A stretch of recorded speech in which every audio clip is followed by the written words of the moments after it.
all set goals every now and then. We set what we think would be life-altering goals, only to realize days or months after setting those goals that our life hasn't changed much. And why? Let us see.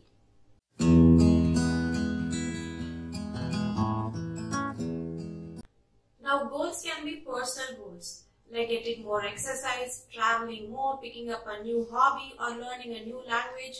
Or it could be professional goals, like a job change, enrolling in a new program that will help in your career, or even starting something on your own. So once you set this goal, what happens? You do a little bit of research online and offline, gather inputs from people that you know. You probably float this idea around friends and family to get their feedback, and even display it on a piece of paper so that it remains as a constant reminder. All done in the most truest of intentions, but some of us stop just right there. And why?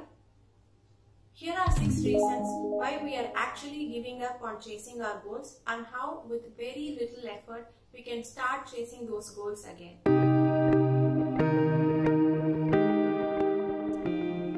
No goal is big or small. However, you need to convince your mind that this goal is worthy of your time and effort. So when you set those goals, ask yourself these 2 questions. Is this goal ambitious? Is this something that I see myself doing long term? If you set goals well within your comfort zone, you will soon be disinterested. Because if a goal does not challenge you enough, or perhaps even scare you a little bit, it is likely that you will lose your interest soon. So set goals that can push you out of your comfort zone. By setting goals that require you to work beyond your current potential, you are convincing your mind that this goal is totally worthy of pursuing.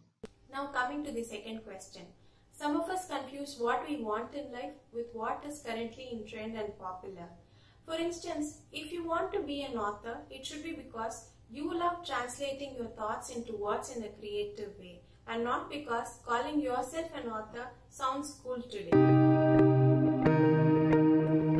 If you pass this level, consider you're almost there, because coming out of your comfort zone is probably the most difficult of them all. The comfort of your couch or your bed, watching your favorite movies, or catching up the episodes of your favorite series while snacking and lying in the cozy comfort bedroom, all that sounds interesting, right? And the brain evaluates between the 2 options here: instant gratification versus long-term reward. Movie, series, snacking, gaming, all in the comfort of your own little space. Sounds so tempting, right? But I think you should give it a pass and think long-term. When you start working towards your goal, there might be areas that are completely new to you. So you're going to need a lot of help from others as well. Well, it's completely normal to seek and ask for help. You'll also have to understand that it's not easy for the other person also to share the same level of enthusiasm and urgency that you have.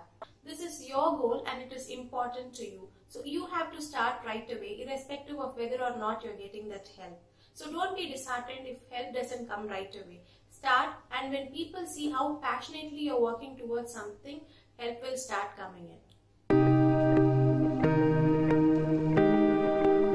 While a less challenging goal can make you lose interest, a big ambitious goal, if not fragmented into more manageable mini goals, can be equally daunting.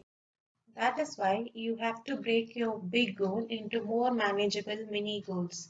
For instance, if your goal is to get your book published, break it down to mini goals such as finding a publisher, sending the synopsis, up until the final release of the book, all with clear deadlines.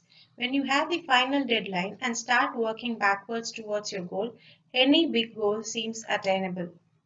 So once you have these mini goals with clear deadlines, you know where to concentrate and when. So this brings in a lot of clarity and focus. The most important of them all. If things aren't happening the way you expected it to be, it's just a temporary setback. Remember, we have those mini goals. Just revisit and realign them and see what works and what doesn't. So instead of focusing on the intermittent results, start focusing more on the process and keep going. You aren't in a competition and this isn't a race. This is your goal. Just keep going and trust that you will eventually get there. Here is my favorite quote that I often recollect. What you get by achieving your goals is not as important as what you become by achieving your goals. Very important and often overlooked. Some people think that it is not necessary to celebrate minor accomplishments when chasing big goals. Nothing wrong with the thought, but we have to understand that while chasing big goals, there will be times when we will feel like giving up because it's hard to maintain the same level of motivation throughout. This is when memories of past celebrations or encouragement received from family and friends will act as a positive reinforcement. That memory charges you even more. It is not the scale of the celebration that is important, but rather the strong memories associated with it. So even if it is in a very small way, just celebrate all those minor accomplishments you get in this journey. I hope you found some of these ideas helpful. If you have a tip yourself, please leave it in the comment section below. If you like this video, give it a thumbs up. And please help me achieve one of my mini goals by subscribing to this channel. Until I see you next Thursday, bye and be well.